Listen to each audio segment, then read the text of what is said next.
Welcome, welcome, welcome to Wisdom Exchange TV and podcast, where we interview women leaders internationally who have a social impact in their communities and beyond. I'm Suzanne F. Stevens, conscious leadership cultivator and social contribution amplifier. I'm also the founder of YouMeWe Social Impact Group and your host today. So in each episode, we'll provide actionable conscious contribution insights to create a social impact to empower you, your organization, and most importantly, the community. Lots of learning and inspiration, all to make your contribution count. We are live today on Facebook and AirMeet and YouTube and maybe LinkedIn, not sure, but technology, gotta love it. Welcome to those of you who are joining us live. To watch the recording and for future engagement, post questions on our guest's exclusive page on wisdomexchangetv.com. And you'll also find over 100 interviews with women internationally leading social impact. So here we are, and welcome to our guests this week, Chenny, CEO and co-founder of Gotcare. Chenny is an experienced designer, technologist, and serial entrepreneur, a woman after my own heart. She's played a leadership role at multiple design consultancies for over a decade before deciding to focus on one big, hairy challenge, and boy, it is in the healthcare business, creating a more equitable healthcare system through decolonization. Coming to you from Toronto, Canada, my old hometown, actually. Welcome, Chenny. It's great to have you here with us today. Thanks, Suzanne. Great to be here too. And so let's just dive right in. What was the catalyst for you to start Gotcare? Yeah, so really a little unconventional startup story. So one of my last few days as a consultant, one of my last projects, I worked on a innovation initiative that was a part of a consortium of 3 of Canada's largest home health companies. And they wanted to build an alternative revenue model that was less government focused. And so we started this year-plus R&D journey, all to discover that the weight of status quo within these organizations were just too heavy for anything to truly sustainably exist. So we basically gracefully fired ourselves. But at that point, we and by we, I mean me and my co-founders, that's how we met. And at that point, we as consultants decided, wow, what are we doing here? This is not good for anyone. So we gracefully fired ourselves and got permission to continue doing the thing. And actually some of the executives that we were working with at the time became some of our angel investors. So it all worked out. Fabulous. Now, the beneficiaries of your services are elderly and people with disabilities, correct? Yeah, so we service a wide breadth of people. So we support people who are elderly, people who have long-term disabilities, and also we support children with special needs as well. So it's really a mixed bag. We also support people who are recovering from accidents or in some cases surgery as well. So it's really about anyone who has a longer term home care need. So is there any connection to those beneficiaries, or did you see it as a business opportunity or a gap in society that just needed filling? Yeah, so first of all, home care has been done the same way for, probably 100 years. Largely as a delivery. And from a delivery standpoint, it has largely stayed the same. There's been innovation in terms of software for operations, but in terms of how care is delivered, it's been the same. And so that's what we wanted to disrupt and transform. If you kind of, look under the rocks in terms of, what's going on with home care and why some of the inequities exist that were particularly highlighted through COVID. As an example, you have people who were waiting for care for multiple days, who had dependencies for things like toileting. You've also had home care workers who were living in shelters because they couldn't financially sustainably put food on the table. And so really, home care overall has been due for a little bit of an overhaul. And so what we quickly learned is that actually the core reason why home care is in the mess that it is now in our opinion, is because home care workers don't make a living wage. For your listeners, if you aren't familiar with home care, it looks like dressing, medication support, taking patients to and from their medical appointments. And typically people need home care because something bad happened, right? Like their dementia's getting a lot worse, or they had a stroke or something like that. Taking care of folks like this is a minimum wage job at $17, $18 an hour, $19 an hour. It's just simply easier to work at places like a greeter at Walmart or a Starbucks drive-through window. And so because of that, we have currently about 40% turn in terms of this really valuable frontline supply. And so one of the immediate things we wanted to change was we asked ourselves, what would it look like if we redesigned home care so that the people on the front lines could actually make a living wage? The data shows, but it's also kind of common sense, that if you can stabilize the people who provide that care, the quality of care increases as well. It leads to increased consistency, and it also attracts more workers into the sector. So in terms of how that translates to the person receiving care, it means that, as a result of offering a living wage, we've had over 15,000 home care workers registered to want to work with us. And it means that for the clients and patients that we work with, we're able to match them to care in their local community. And I know, Suzanne, I don't need to tell you how much community matters. Like a easy comparable would be, let's say you're looking for childcare and your nanny lives 20 kilometers away. Like, how's that going to work? Home care is no different. You really need to keep it within the community in order for it to be a good experience on both sides. Yeah, and it's such a powerful thing, and it makes so much sense. It's interesting that even talking to organizations that have nothing to do with healthcare, but food services, for example, when they raised in many of the provinces the minimum wage, they said, what we're getting is better service. Because to your point, it's drawing a higher caliber person that sees it as a career, not just as a job. So in general, that seems to be something that it does really get people to realize, hey, this is something I can do long term. So it begs the question, and I know you have the answer, is how are you able to pay them a living wage? How does your model allow for that to happen? We have introduced through our technology, for example, we have a matching algorithm that matches families to care workers. And through our technology, we're able to reduce the cost of care delivery by about 30%. And so it's one of those things where, you reduce that cost by 30%. You can choose to pocket that, or you can choose to pay people a living wage. The other perspective that I think is important is that, well, with that churn in the industry comes a lot of administration. And so actually, if you can stabilize this workforce and have long-term relationships between the person receiving care and the care provider, it actually reduces your administrative overhead as well. One of those things where doing good well just works out.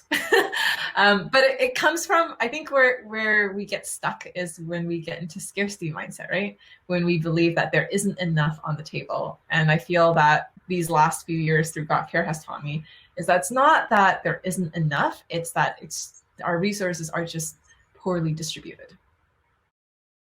Yeah, I would agree with that. This episode is sponsored by Make Your Contribution Count for You, Me, We, a book written by Suzanne F. Stevens. It's time to act. Let this book be your guide to having a sustainable social impact while living your most meaningful life.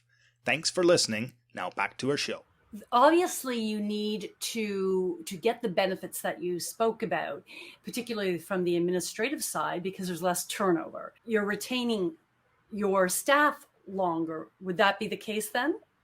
If you're only making $17, $18, $19 an hour, and you're toileting people and showering people and using Hoyer lifts, like, there are some people who will choose to do it anyway because it's their calling and they feel that this is the work they're called to do.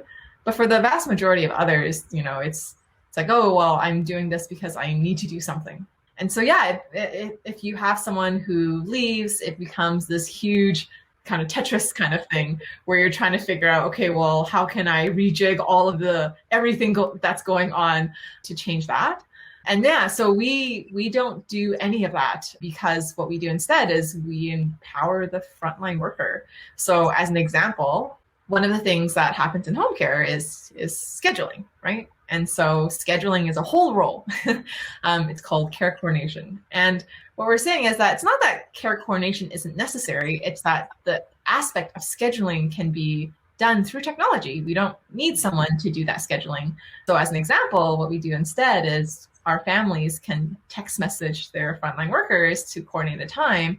And we just have some fancy APIs that then can also say, okay, well, then let's validate that time.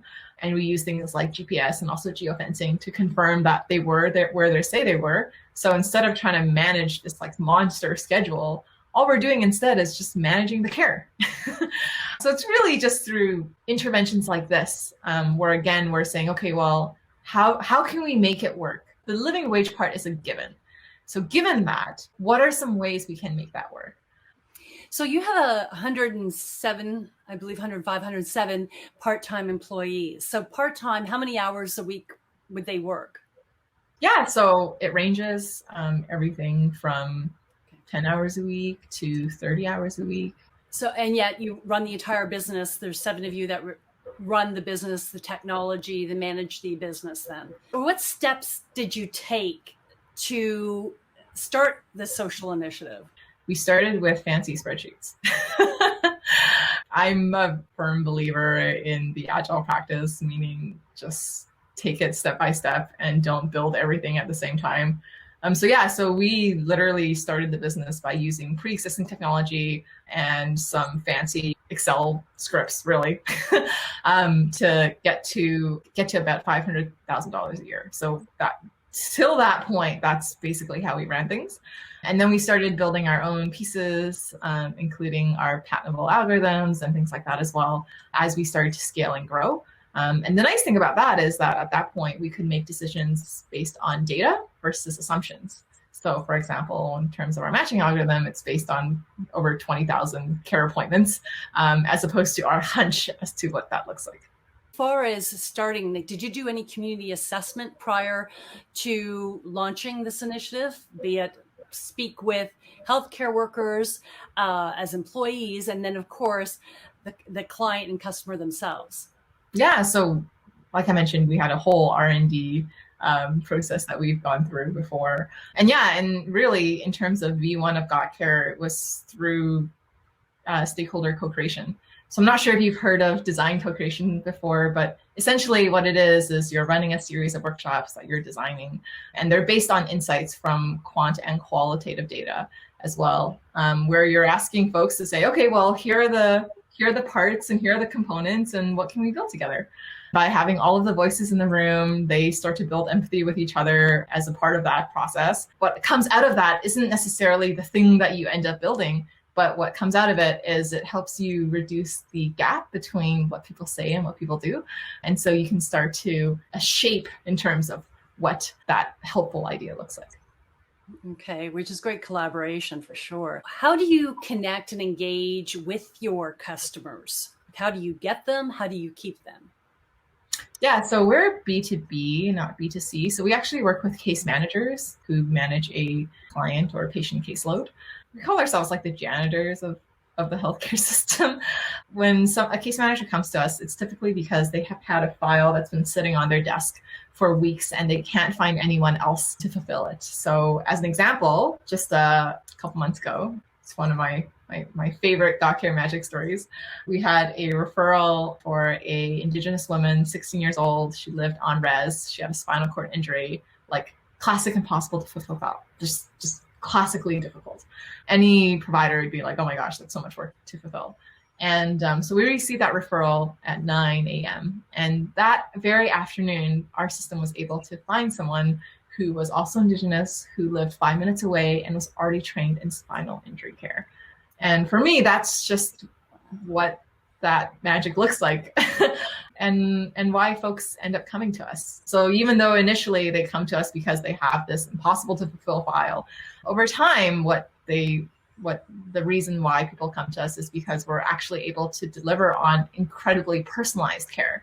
You know, things like language, cultural understanding, all of those things that are considered nice to haves in the system, we consider them, should haves. That's absolutely brilliant. People want to connect with their own culture, and it makes them feel more trusted and more connected and understood, particularly from the language standpoint, where you may not have that same sort of rapport with someone different than yourself. So that I see as such a huge offer that you bring to the table. And I didn't realize it is B2B rather than B2C. Yeah. And that's quite interesting as well. And does that mean that you work across Canada? Mm-hmm. That's right. Yeah. Primarily our operations is in Ontario at this moment. We are also currently active in BC, Alberta, Nova Scotia, and I believe Newfoundland recently as well. So we're expanding quickly. You're expanding quickly, but this sounds like an opportunity to become quite big in the sense of, if you're paying that fair wage, you're not paying a lot on admin, or because, as we discussed, you're soliciting people that are connecting far as language goes, far as need goes. Big do you think you can become? Yeah, so our future in terms of what we're building is what we're calling care at cost. And it's exactly what it sounds like. So our network right now is about 15,000 care workers. It's growing very quickly. We anticipate by next summer it's going to be about 30,000. And what we want to do is we want to offer case managers a way to connect families who don't have access to a funded care option. So let's say, they don't have an insurance benefit, as an example, that they can leverage. We want to be able to offer them a way to purchase care at cost. And for us, that means, let's say you're paying that frontline care worker $25 an hour. So that means you pay $25 an hour plus a 5% transaction fee, which covers things like payment processing, liability, and everything else. And that's it. So we're an incredibly impact-driven organization, and we believe providing Canadians to start a option to formally purchase care instead of going, under the table or paying cash because they have no other options. But actually, legally having an affordable option to care is something that we need, especially given the aging population crisis that we're already in. Yeah, sure. Now, when I introduced you, I used your words, a more equitable healthcare system. So I think we've got the understanding of that through decolonization. Let's talk about that. What's that? Sure. Mean? A lot of our healthcare system is prescription based, right? This is what's happening. You need this. And that works in some instances. Like, for example, you have a particular illness that requires a particular medication. Great. But aging is not an illness. Having a disability is not an illness. So it doesn't really quite work in those instances. And we can't treat it as such. Quality of care for us is really as defined by the person receiving it. And so if let's say you are, you only speak Italian and you need someone to support you with bathing, if for you, the bare minimum means being able to converse with that person who speaks that language, the only language you speak, and is the same gender as you, if that's what you believe is your minimum, then we honor that. We don't just send someone to do it because it needs to be done. And we work with the family to find, in some cases, in case there's like a delay, as an example, to finding that person, we work with the family to be able to figure out a solution in the meantime until we can establish that care. For us, it's more of a quality defined by the person receiving it, as opposed to this patronizing, this is what's best for you. Great, thanks for that. So what was the biggest misstep you made, and how did you address it while you were setting up your business? I think for us, a lot of it was assuming that someone else must have already figured out how to do this. There were a lot of assumptions that we made. In healthcare, there's a lot of players. It's a very complex ecosystem, especially once you get into the funding side of things. It's incredibly complex. And what you slowly start to realize is that, oh my gosh, we're already far exceeded the capacity that this system is designed for. And so I think that the faster it took us a little while to realize that. So we were really wrestling and trying to figure out, how we can work with, sort of some of the more, lack of a better word, legacy systems out there. And what we realized was that actually, no, we don't need it to be this complicated. We can deeply simplify. The quicker we were able to make those decisions, the faster it saved us a lot of headache. Being a social enterprise, what advice would you give someone who wants to pursue that path? For me, the reason why I like social enterprise ventures is it's a little bit of best of both worlds. It's important to be able to balance purpose and profit.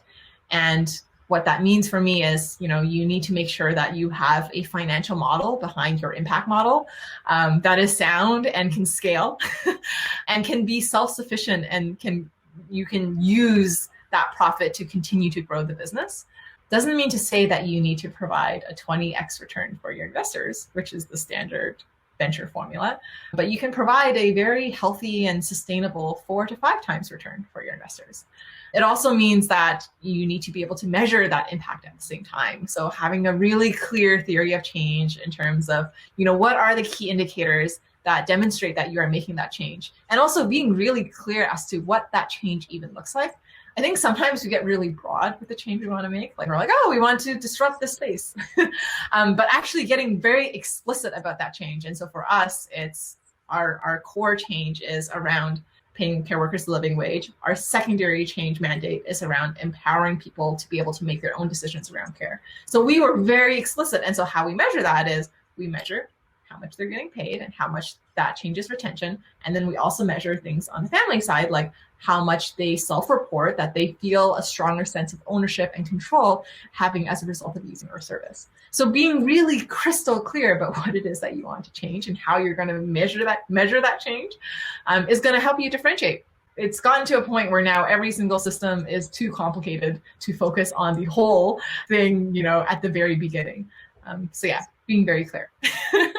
Excellent advice, the theory of change. And I was going to ask you, so thanks for sharing some examples of what that looks like for people. So with that, what advice would you provide to ensure that whatever you contribute has a conscious impact on the beneficiary, meaning the intended impact, a positive impact, and doesn't hurt them, but actually helps them? Do you have any insight into that? Stories. It's just stories. Ask for stories all the time because it helps you in your business anyway. Helps you with, iterating on your product, helps you with selling your product. I want to focus a little bit more on the sustainability part. Healthcare has been a central focus during the pandemic. And in particular, homes for the elderly has been a huge issue, especially in Ontario. How is your business structured to meet the needs for customers and the beneficiary to ensure they stay healthy during, I don't want to say we're going to have another pandemic, but we're not out of this one right now. So what sort of structures do you have in place to make sure people feel safe? First and foremost, it's about ensuring that everyone is on the same page.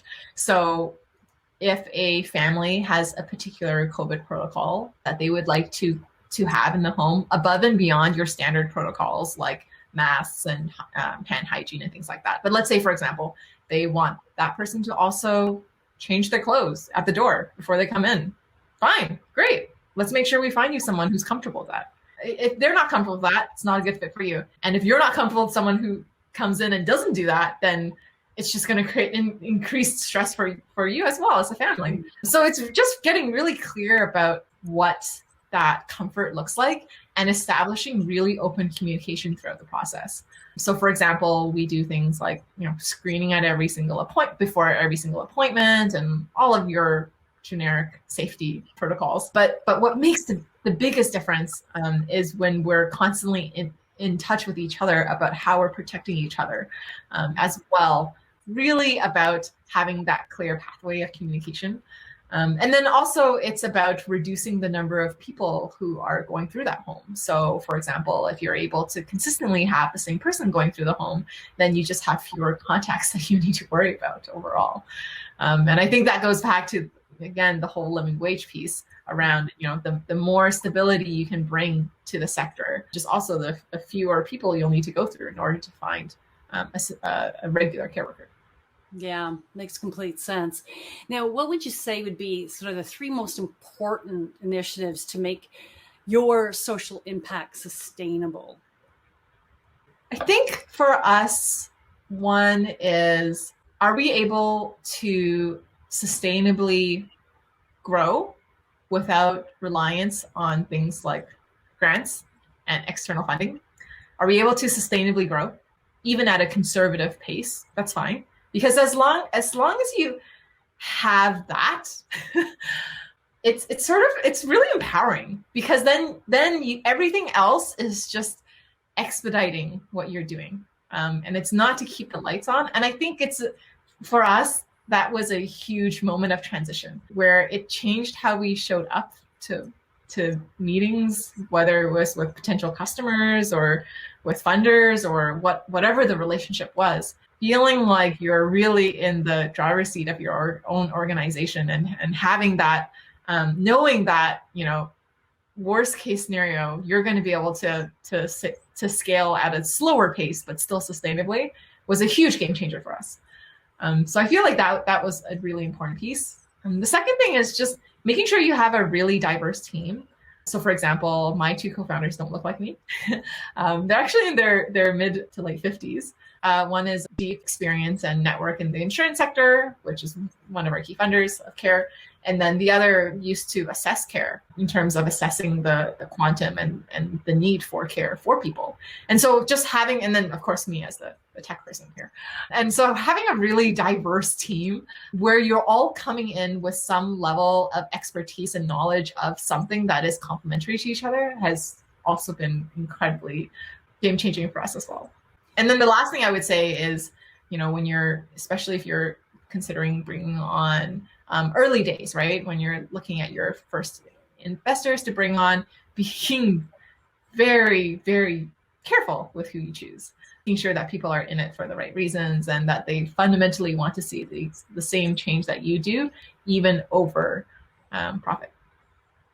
Yeah, and I'm really glad you said that. Kind of leads to my next thought of what are the two biggest challenges and hurdles that you've had to overcome, and not knowing if that was the case, but I can see if the funder is not aligned with what you're trying to achieve, can really pull away from your mission, and all of a sudden you have no money. So what would be a couple challenges and hurdles to sustaining your social impact to had to overcome? Being really brave about what it is that we do. So 8 months ago, I was very nervous about using words like living wage. Just very nervous about it, because in my head, I'm like, what kind of capitalist wants to hear that word? Like, really? Is that a thing that people want to hear? So I instead, we use words like marketplace, like care marketplace, and just other words that people are more comfortable, familiar, whatever that elicits for them, right? Like it, and what that ended up doing was just, and meant that we were talking to the wrong people. So the quicker we were able to just embrace who we are and use the language that we want to use and attract people that are like, oh my gosh, yes, that language resonates with me. Like words like decolonization, like just instead of hiding through something that feels safer, just being really clear about what it is that you're doing it saved so much time. So much time. I love that you're saying that for so many reasons, because I have some creative language of my own that I use, like conscious contributions, for example. They're not usually paired together, but consciousness is I've been talking about it for the last 5 years, and it's so important. And, sometimes I go, oh, maybe I should stop using it. I'm thinking, no, they're finally catching on to what that is. Decolonization, fair wage. If we haven't figured that out in the last year, those two words. Yeah. You know, it's like you're just ahead of the game, and sometimes it feels like no one's going to catch up, but people will catch up. Is there any other challenge that you felt that you've overcome that has made you even more sustainable? Yeah, I think that especially as social entrepreneurs, you know, we have a lot of aspirations. Yes. We're like aspirational people in general, right? Like index high on altruism. And I think one of the challenges with that is that unless we're careful, we also develop attachment. And we get attached to a specific outcome happening a specific way because this thing is so important and this is going to change these people's lives. And I really need to make it happen because I'm so, you know, indebted to these people and I promise them and right? Like we get really attached to what that looks like. One of the things I've learned is to let go of attachment in terms of how it's going to happen and really just instead aspire with intention. Because my attachment got in the way of peak performance. Like as an example, even in terms of how we dealt with COVID, you know, I had right out of the get-go when COVID happened, you know, we're like, oh my God, this thing happened. You know, we started developing attachment to how we were going to overcome some of the hurdles. And the ideas we had just were not working. So we, you know, we're like, oh, we were so attached to that way of moving through where we were like, okay, no, wait, what's the intention? What are we here to do? And we instead just became really clear and transparent to people and said, hey, here's what we've tried. It's not working. Here's what our intention is. Let's figure it out as we go together. Here's all of our contact information, like get in touch at any given point. And we just figured it out as a community of people. And it was more of the solution unveiled itself over time versus happening the exact way that we had in mind. Through the pandemic, has your business how's it responded? Because so many small businesses have not fared well during the pandemic, but you're in a healthcare, which so how did you fare? Initially, we saw a 30% drop in business. And that was just because a lot of folks were really nervous about it. They found alternative arrangements with their families. But then really, you know, family burnout kicked in. Like, you know, you've got people who are taking care of their own kids at home and then also now their parents and then also, you know, transitioning to working remotely. It was just a lot. So we were able to bounce back relatively quickly, which is incredible privilege to be in healthcare through this last year. I know a lot of companies did not make it through. Then 4 months, we were pretty much back to speed. And as a company, we've been generally growing quite quickly. We've basically been doubling in terms of our reach and our impact as well, doubling every year. Did you learn anything from that sort of loss of 30%? Would you do anything different? It's one of those things where in hindsight, there were ways we could have done things better. But in the end, I'm actually really proud of how our team handled everything. And, you know, knock on wood, we didn't have to deal with any outbreaks. We didn't have to deal with anything like that. There were only a very small handful of times where we needed to even reach out back to folks because of potential risks when it came to contact tracing. But overall, you know, we've been very lucky through COVID. I appreciate that. And I guess from the audience perspective, I'm just thinking of from the learning side of things, like if there's anything that you could share that you learned that you may do differently in the business so people can consider that when they're thinking of having a social impact. I mean, I think the only thing I would have changed is to like not freak out so much at the beginning. I definitely caught myself in my own spin. But yeah, but also at the same time, I feel like it's totally normal. But it is totally normal. Right? Like it was a pandemic. And I think it's also just, you know, whatever way you dealt with it, it was also a normal response. And even if it wasn't the most perfect way to deal with whatever happened, it was still fine. Yeah. And I think that especially as entrepreneurs, like we beat ourselves up a lot about the decisions that we've made.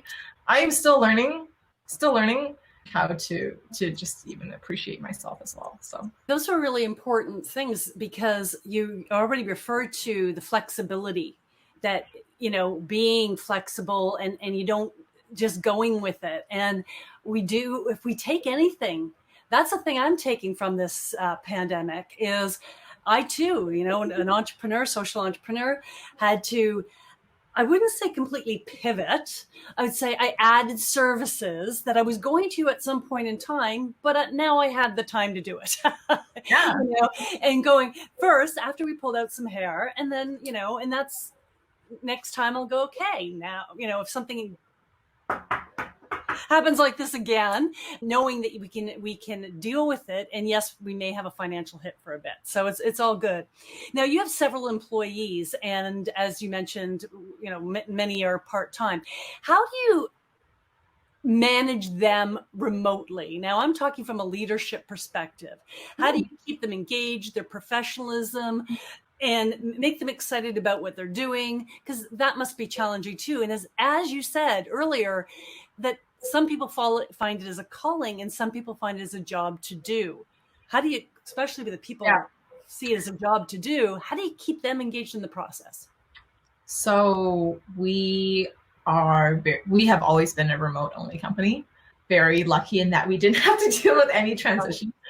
One of the things that we screen for in our interview process is, are you able to work independently in a remote setting? Don't get me wrong, like we have an office and we meet for big things that we need to do. Or like, for example, if we need to do an internal workshop because we need to figure out some big decision, like, yeah, we'll meet for things like that. But for the most part, we screen for folks who do prefer to work in a remote context. It's also more in alignment with what we're here to do, which is make home care more affordable and pay people more. And so remote is one of those things that have cut a lot in terms of our operational costs. So our intention has always been to continue to do that. But I think it's also being really clear about, who remote is not for. And if it's not for them, it's okay. We don't need to force it. And for the folks who do want to work remotely, then it's really about being clear about expectations. So as an example, one of the things that I really like to have with my product team from a development standpoint is I have this thing called a Chenny user manual. So it's basically like everything you need to know about working with Chenny. Here are my strengths, here are my weaknesses, here's how I like to be communicated to, here's how I like to receive feedback, here's the things I need help with as a person, here's my growing pains right now, what things I'm currently working on. And so that level of transparency that you develop over time when working with one another, it's harder to get that from just Zoom meetings. So you just have to really be extra transparent and extra vocal about your needs and expectations. But I think that self-awareness is also something that just needs to be fostered as a part of your culture. I love what you're saying. All I could think about is that Chenny book, if you're in the dating scene to people here, this is how to deal with me. I know if you can actually provide that. Well, it's really funny you mentioned that because the user manual works so well in and I only did it the first time because I had a conflict with someone on the team and we were not able to communicate properly. So I was like, oh, I think I need to do something. Like, I think we need to approach this differently. And it actually ended up working so well that my husband and I actually created a user manual for each other. And we even then learned things about each other. So it was great. Do you directly manage the remote workers, or does somebody else on your team? So we have what we call, our leads, who are that first layer of support. And then, of course, our management team we're the folks who get escalated to. Do you know any insights to those individuals or what they do, though, to make sure that the employees feel valued in your organization? Like, what are some of those strategies? So one of the things that we do with the families that we work with is we send regular communications to say, hey, just checking in, how's it going with your care worker? And any compliment that we ever receive, my first priority is making sure it ends up going back to that frontline worker so that they hear it. because it's home care, like things happen. Like, for example, someone ends up going to the hospital, and the care worker has to accompany them and things like that. And whenever something happens, we also not only thank them, but we generally show them our appreciation in some way. We'll send them a little gift card for something, or, just anything really to show that appreciation. And then the last thing that we do is we involve them from a product design standpoint. So, we say, hey, we'd love your feedback. We'd love to interview you for these things that we're working on. We're doing some research. Would you like to participate? Involving them in what we're building as well helps them sort of see what they're doing is contributing to a bigger thing beyond their immediate tasks. Which is fabulous. Again, collaboration and having your voice heard is so important. So what sort of ripple effect do you feel that your organization is making, to those individuals, but beyond those individuals that are your customers?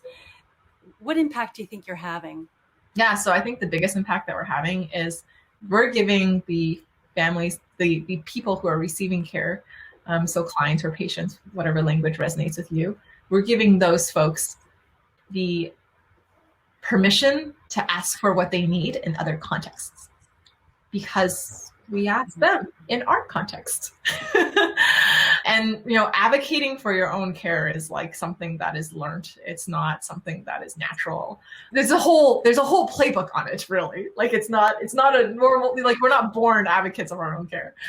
For me, that's the thing that I'm most proud of from a recipient of care standpoint is that permission for themselves in other contexts to say, well, that's great, and here's what I need, and this is why. And let's brainstorm some ways to get that. And that language, I think, is something that is really empowering when someone has experienced it with us. Does your business provide you with meaning? Oh, yeah, 100%. How does it do that? Just because of my family's socioeconomic status growing up, I always lacked community. It's just a general thing that I lacked. What I love the most is in the community building that we're doing through healthcare. For example, in urban centers, our families and care workers are matched within 2 kilometers. So they're really close to each other. Enabling that community, I feel like, is what is going to sustainably get us out of this mess, is by going back to local, right? And using our systems to bring us back to local. Like, the way that we're delivering care really is we're just using technology to deliver care the way that it was done when families lived together, as an example. But we're just doing it through other means, right? For me, it's about enabling that community that I feel like I missed out on, but also it's in preparing a future where I feel like there's a sustainable option to care for my own aging parents. Because right now that sustainable option certainly does not exist. And the last thing I would say is that I feel like I think that social entrepreneurship is still something that's like, it's kind of like a mystical creature. Like, it's like people want to do it, but they're not totally sure how, and they're not totally sure how it's funded and what that looks like, and like what to even call yourself and all of those things. And so for me, the other part that I love about what we're doing is just even sharing with other entrepreneurs, for example, through communities like SheEO, where we can establish a stronger practice about what it means to also be a social entrepreneur. Yeah, absolutely. So we're going to wrap up shortly. I want to do a little bit of a quick fire questions. First thought, best thought, don't overthink it. And then we'll wrap up. So what is one thing you wish you knew prior to engaging down this path of Gotcare? That you belong here. Best piece of advice you ever received? To ask yourself what it is that you need to let go of in order to enable the thing that you want. Which of your strengths do you rely on most to have the success you've achieved? Inner calm. Besides your patients and beneficiaries, which do you think needs the most investment of time, research, and money? Our care workers. Do you have any children? Do you mind me asking? I do not, but we're currently in the process of applying to become foster parents. Oh, fabulous. Oh, congratulations. So with that, because I'm putting you in a scenario, what advice would you give to a 10-year-old daughter if you had her today? Smooth is good. Smooth is better than fast. It's better than slow. Just go smooth. What advice do you wish you received? I wish I received less advice, and I wish I received more questions. Oh, that gives me shivers. I'm all over that.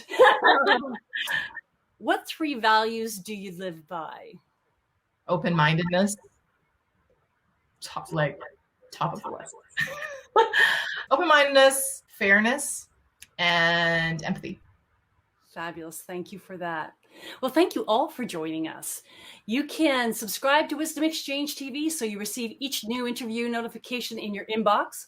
Please share this interview by going to the share button located on the page. The interview is available in podcast and video, so go for a walk and stick it in your ear and you can learn so much. And if you know someone who has a significant impact, social impact in business, education, civic service, or advocacy, let us know. Visit the guest tab on wisdomexchangetv.com and submit their information, and our research team will take it from there.